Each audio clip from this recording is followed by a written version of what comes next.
Today, we are diving deep into the digital abyss. We're talking about the dark web. The dark web is like a hidden network of websites invisible to your everyday search engines like Google. It's called dark because it's intentionally hidden, making it incredibly difficult to track both the websites and the people who use them. Think of the internet like an iceberg, the part you see every day. Google, YouTube, your favorite online stores, that's the surface web. And then, at the very bottom, shrouded in darkness, lies the dark web. So, what exactly is the dark web? It's not some digital boogeyman, though it often gets painted that way. Imagine a parallel internet, hidden from the prying eyes of search engines, where anonymity reigns supreme. This anonymity, while seemingly scary, is actually the foundation of the dark web. On the one hand, it can be a haven for free speech and privacy, especially for people living under oppressive regimes. On the other hand, it can be a breeding ground for illegal activities, far from the reach of law enforcement. The surface web is the tip, easily accessible and indexed by search engines. The deep web, the part below the surface, consists of databases, private networks, and anything requiring login credentials. Now, the dark web is different. It exists on a separate network, specifically designed for anonymity. It requires special software like Tor, the most popular being the Tor browser, to access. The story of the dark web isn't some recent tech thriller plotline. It's actually rooted in a desire for online privacy, a desire that emerged, believe it or not, from the United States Navy. Back in the mid-1990s, the Navy developed a system called the Onion Routing Project, or Tor as we know it, to protect their intelligence communications. By bouncing communications through a complex network of relays, Tor obscured the user's locations and identities, making it incredibly difficult to track them. Fast forward to the early 2000s, and the Navy released the Tor code to the public domain. The very technology designed to protect sensitive communications was quickly adopted by privacy advocates, activists, and, unfortunately, those with less than noble intentions. The dark web, as we know it today, began to take shape. The dark web can seem like this nebulous, almost mythical realm, but beneath the layers of encryption and anonymity lies technology that, while complex, is fascinating in its ingenuity. The deep web is essentially any part of the internet not indexed by standard search engines. Think about your bank account, for example. You need a login and a password to access it. It's not going to pop up in Google search results. That's the deep web. Now, the dark web takes this concept of hidden content a step further by adding layers of anonymity and encryption. The most common way to access the dark web is through the Tor browser. Tor routes your internet traffic through multiple layers of servers around the world, encrypting it at each step. This makes it extremely difficult to trace your online activity back to you.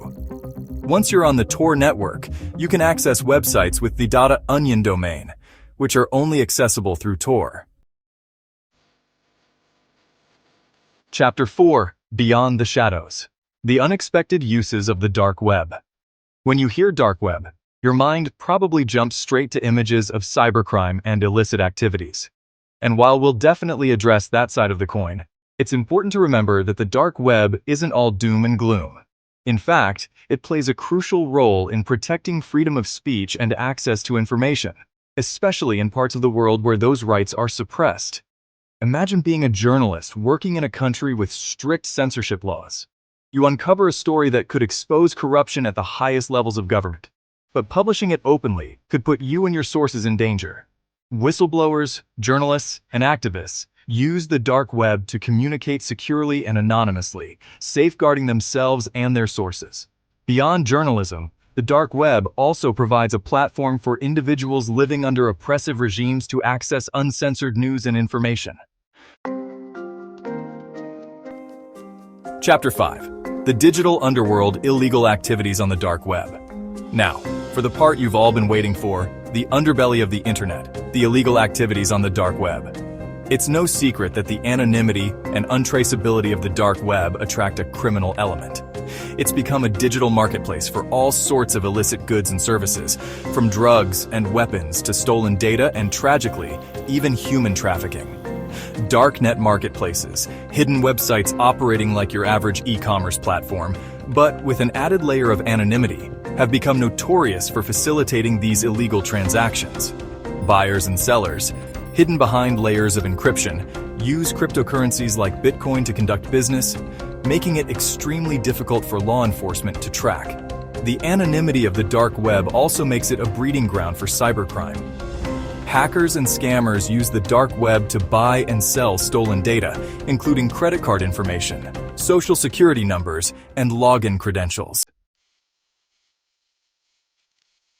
Chapter 6.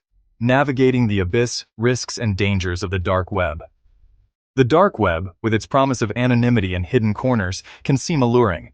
But venturing into this digital underbelly comes with inherent risks that you should be aware of. First and foremost, the dark web is a haven for cybercriminals. Hackers lurk in the shadows, waiting to exploit vulnerabilities in your security. One wrong click on a malicious link, and you could unknowingly download malware that steals your personal information, spies on your online activity, or even hijacks your device. The dark web is rife with con artists looking to exploit unsuspecting users. They might set up fake marketplaces, offer too good to be true deals, or pose as legitimate vendors to steal your money or cryptocurrency. Remember, anonymity is a double-edged sword.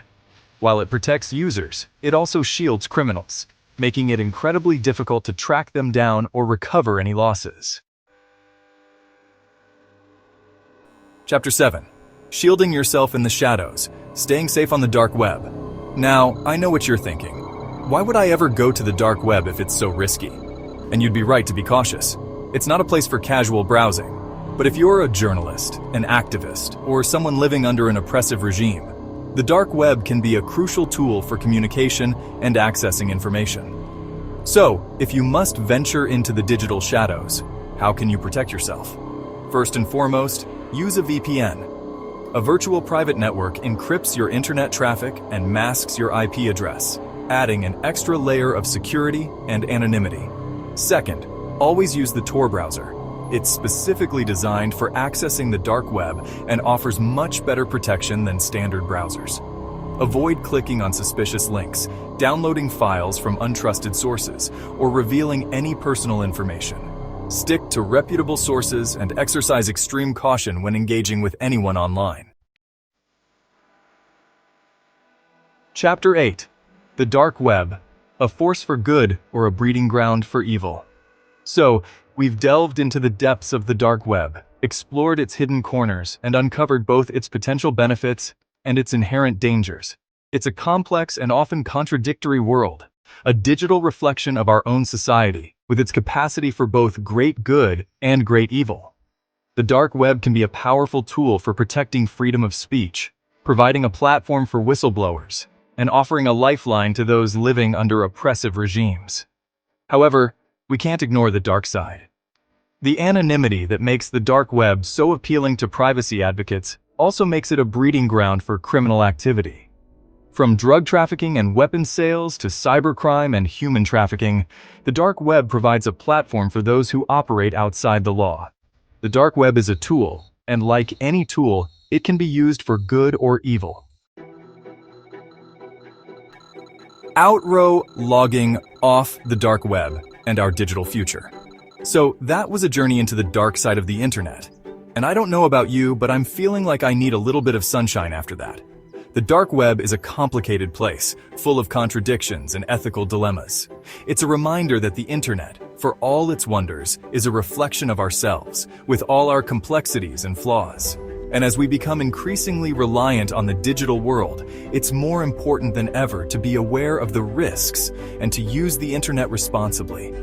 We need to protect ourselves from cybercrime, be mindful of the information we share, and be critical thinkers about what we see online.